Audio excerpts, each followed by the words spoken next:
કરી છે, એટલે આપણે એને રાષ્ટ્રપિતા તરીકે ઓળખીએ છીએ.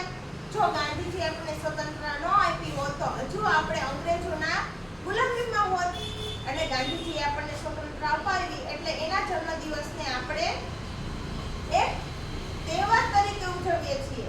જેમ કે 15મી ઓગસ્ટ, 26મી જાન્યુઆરી. ગાંધીજી કેવા દેખાતા તમને ખબર છે તો જોઈ લો.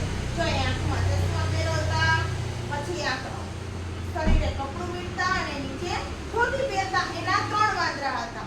જો ખરાબ જોવાનું નહીં, ખરાબ સાંભળવાનું નહીં, ખરાબ બોલવાનું નહીં. બરાબર સમજાણું? ગાંધીજી કોણ હતા? રાષ્ટ્ર